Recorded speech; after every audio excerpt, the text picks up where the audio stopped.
And the third reason why focusing on who you're interviewing rather than on who you're hiring isn't the way to go when it comes to building a diverse team is that it lends itself to tokenism. According to the dictionary, tokenism is the practice of making only a perfunctory or symbolic effort to do a particular thing, especially by recruiting a small number of people from underrepresented groups in order to give the appearance of sexual or racial equality within the workplace. Putting a sole person or two people on the interview slate because you want to hit a quota of diverse candidates that you've talked to feels more like you're about the numbers and appearances rather than being serious about diversifying your team. Again, that may not be your intention at all, but as I've said before, in the world of inclusion, good intentions are good and all, but they cannot be your marker of success.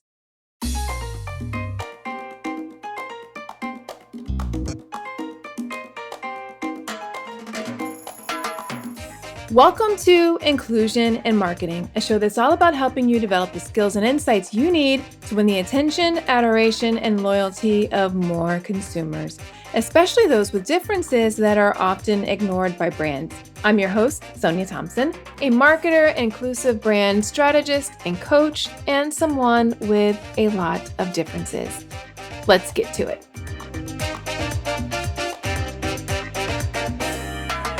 Did you know that most businesses only use 20% of their data? That's like reading a book with most of the pages torn out or paying for a coffee that's just 1/5 full. Point is, you miss a lot unless you use HubSpot. Their customer platform gives you access to the data you need to grow your business. The insights trapped in emails, call logs, and transcripts, all that unstructured data that makes all the difference. Because when you know more, you grow more. And when you get a full cup of coffee, you can do more too. But I digress.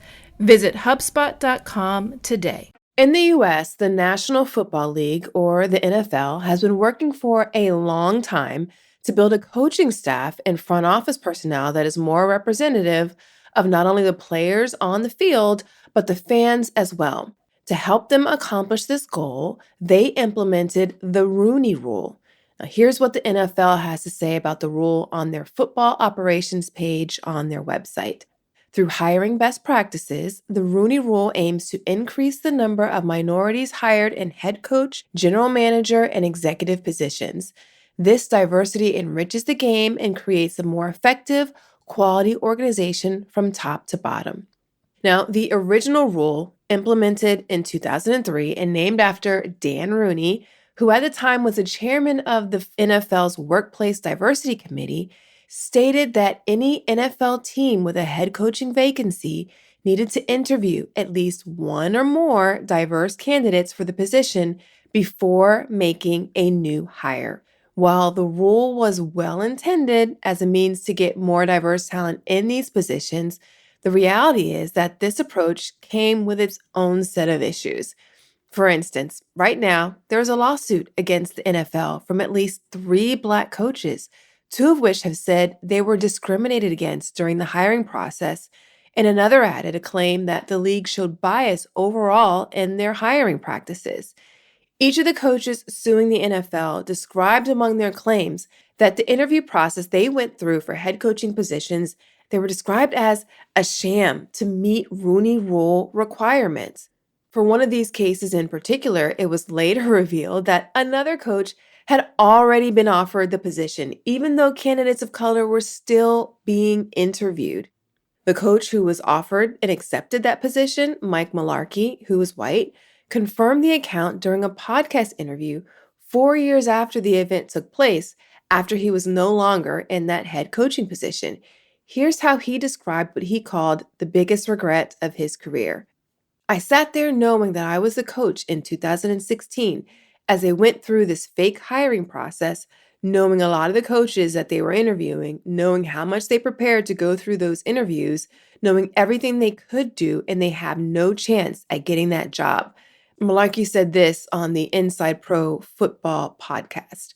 One other commenter on the NFL and the Rooney Rule and their quest to hire diverse talent, in particular more Black coaches and front office staff, He talked about the Rooney Rule, the adjustments they've made to the Rooney Rule over time, the incentives that have been given to various teams in the NFL to hire more diverse talent. He talked about all these measures that have gone on over the course of nearly 20 years, and none of them have actually worked to significantly move the needle for the NFL in actually hiring Black talent or actually hiring more diverse talent. None of these things have actually worked. Now, to be clear, this episode is not about the NFL and the trouble that they've had hiring Black coaches or other diverse talent. It's about the approach and accompanying metrics you should embrace when it comes to building a diverse team. As a reminder, inclusive brands are made from the inside out. It's not enough to just be inclusive in your marketing while at the same time you have an internal team that's homogenous and doesn't reflect the customers who are buying from you. Remember, there are plenty of studies that show that diverse teams perform better than their non diverse peers. They are also more innovative.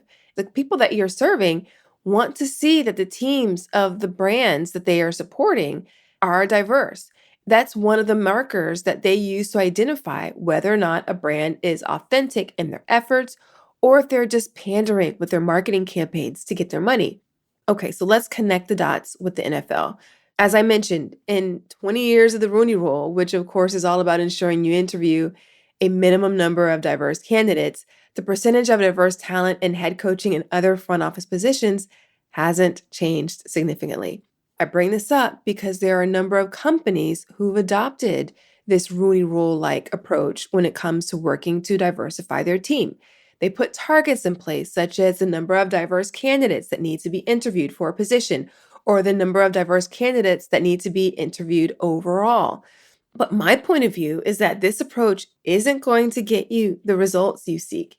While it may feel like you're making an impact and it feels like you're doing a good job towards giving more diverse candidates the opportunity, quote unquote, to earn their place on the team. But there are a couple of challenges with taking this approach, this sort of methodology. First is what has been alleged to be happening in the NFL in these lawsuits.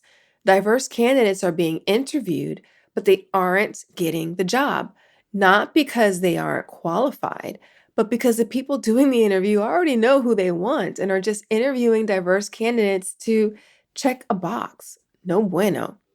It shouldn't need to be said, but I'm going to just say it so there's no confusion. Every candidate that you interview needs to have an equal chance at getting the job. Don't waste people's valuable time having them prepare for an interview that they realistically don't have a chance at getting. Focusing on who you're interviewing rather than who you're hiring puts the focus on a vanity metric. It doesn't really matter who you interview if you continue to hire the same type of people over and over and over again, especially if they aren't the diverse candidates. Besides, if you interview an increased number of diverse candidates and you don't end up hiring them, which we'll talk about in a bit, then it kind of sends an unstated and harmful message that the problem is with the diverse talent, that for whatever reason, they aren't the most qualified or most ideal candidates for the job. And that's the reason why they aren't being hired. It doesn't have anything to do with the company. The issue is with the candidates that didn't win in what was, at least for appearance's sake, looks to be an equal opportunity. These are not good signals to send. These are not the signals that you want to be sending, whether they're intended or not. It is important to note that historically, if you've had challenges hiring diverse talent, you cannot assume it is solely because you didn't have enough diverse candidates on the interview slate. You also have to consider other structural and systemic factors that are at play that prevent diverse candidates from actually getting the job. Which brings us to a second problem with focusing on the people you're interviewing rather than hiring, is that equity isn't at play. Let's get on the same page with what equity is. Equity is about ensuring that the processes and programs are impartial and provide equal possible outcomes for every possible individual. So that means every part of your recruitment and hiring processes needs to be evaluated to ensure that the processes produce equal outcomes for every individual. Now, in a lot of cases, for a lot of organizations, improvements can be made to make the recruitment process more equitable for diverse candidates. That comes from the way in which you write job descriptions, to where you go to source the candidates you interview, to the people you have interviewing and evaluating candidates, because unconscious biases are often at play here. It even includes how you evaluate what type of experiences are deemed valuable. All that plays a role in creating equitable or inequitable recruitment processes, which can impact your success when it comes to actually hiring diverse talent. So, if you've historically had a challenge hiring diverse talent, simply increasing the quantity of the people you interview isn't going to change your outcomes in a meaningful way if you don't address any of the systemic or process issues that make it possible for more diverse talent to actually get hired. Equity is a really big topic. So if you'd like to go deeper in your understanding of it and how it plays a role in building diverse teams and in executing inclusive marketing, tune in to episode 19 of this podcast, The Critical Link Between Equity and Customer Success with Deborah Pickett. It was a really informative and enlightening discussion, so definitely check it out if you missed it. I'll link it up in the show notes so you can find it easily. And the third reason why focusing on who you're interviewing rather than on who you're hiring isn't the way to go when it comes to building a diverse team is that it lends itself to tokenism. According to the dictionary, tokenism is the practice of making only a perfunctory or symbolic effort to do a particular thing, especially by recruiting a small number of people from underrepresented groups in order to give the appearance of sexual or racial equality within the workplace. Putting a sole person or two people on the interview slate because you want to hit a quota of diverse candidates that you've talked to feels more like you're about the numbers and appearances rather than being serious about diversifying your team. Again, that may not be your intention at all, but as I've said before, in the world of inclusion, good intentions are good and all, but they cannot be your marker of success. Tokenism is harmful. Not only does it make people feel used, but tokenized people rarely get the respect they deserve. Again, if people are interviewing talent, diverse talent, just to check a diversity box they feel they need to check, then the other people on the team and even the people doing the interviewing often feel like the person being interviewed hasn't earned the right to be there.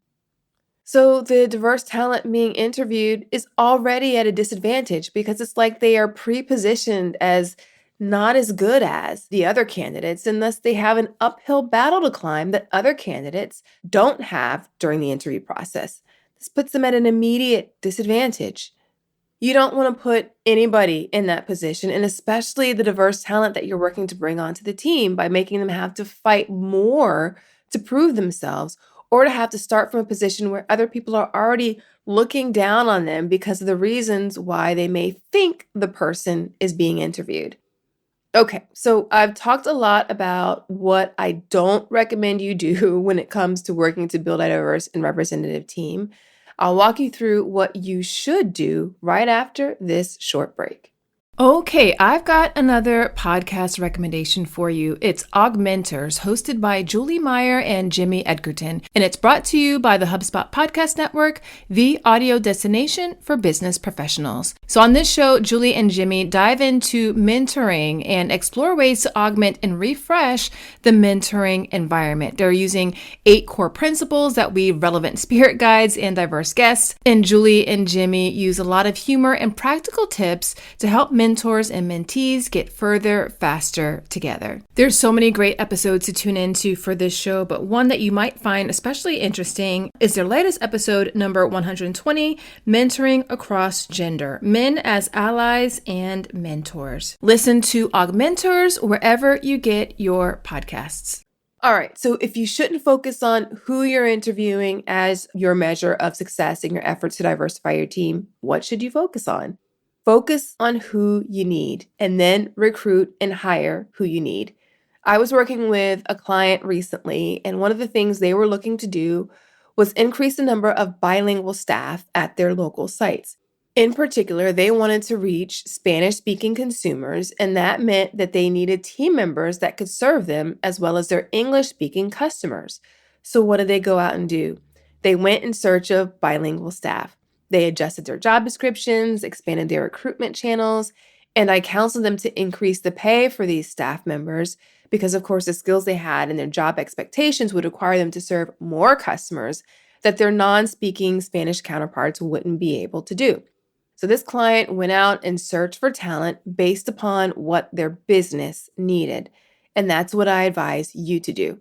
Shift your focus from the percentage makeup of who you're interviewing and focus your energy on the various types of talent needed for your team to perform at its best.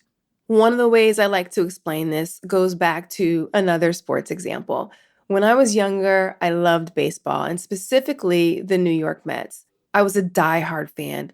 Whenever it come time for the playoffs, I'd always notice the diversity of the team and how the coaches and front office staff would work diligently and meticulously throughout the year, in the offseason, and of course, right before playoff time to ensure they had the right mix of personnel to give their team the best chance of winning the World Series. So if they had a bunch of right-handed pitchers, they make sure they had some left-handed ones too. If they had a bunch of right-handed hitters, they'd also want some left-handed ones. They want a combination of power hitters, contact hitters, and even people who were great at bunting. They'd want people who could steal bases, people who were great infielders, and people with super arms that could defend the outfield. They looked at their team as a whole and then worked to fill the individual positions on the team based upon what their team was lacking or needed to be strengthened upon. You need to do the same for your business. And there are two ways in particular you can go about doing it. The first is by looking at the makeup of your team and evaluating what skills, experiences, and perspectives are you lacking. For instance, does everyone on your team have the same sexual orientation or same race or come from the same type of school or have the same religion or even gender? While similarities may help your team dynamic and enable you to gel a little more naturally, having that degree of homogeneity could be setting your team up to not be in a good position to meet the needs of an increasingly more diverse consumer base. So evaluate what benefits could having someone who is Black bring to your team, or someone from the LGBTQ plus community, or someone who has some form of disability, or someone where English is not their first language, or someone who speaks Spanish. Think about the lived experiences those people bring, the associated skills that come with those experiences, and how that can strengthen your team's bench in a way that allows you to serve your customers better. Then go out and hire those people. It is A-okay to say, we need to hire a Black copywriter, or we need to hire a Spanish-speaking customer service lead, or I'd prefer if we had someone on our creative team that has the experience of having a disability. Or you could even say, you know what? Most of our team are men and we really need more women. So let's go out and specifically recruit for women because that would certainly change the makeup of our team for the better. It may seem taboo to hire with that degree of specificity, but making sure you have specific identities represented will pave the way for you to have a well-rounded team that knows how to serve a broad range of customers. You'll have a team poised to move your brand forward and take different and more innovative approaches rather than doing what you've always done. Now remember, just because you hire a diverse team doesn't mean you'll automatically reap the benefits of one. And there's a preferred way of going about talking to people during the interview and recruitment process to ensure they know that you want them to bring their lived experiences to their work. I cover that in much more detail in episode 22 of this podcast, Common Ways Brands Treat Diverse Talent Like Unpaid Consultants and What to Do Instead. I'll link to it in the show notes so you can access it easily as well. Alex Bloomberg was the CEO of Gimlet Media a few years ago. They are now part of Spotify, and he's still running that section of the company. Anyway, a couple of years ago, he talked about his efforts in specifically looking to hire a Black editor for his team.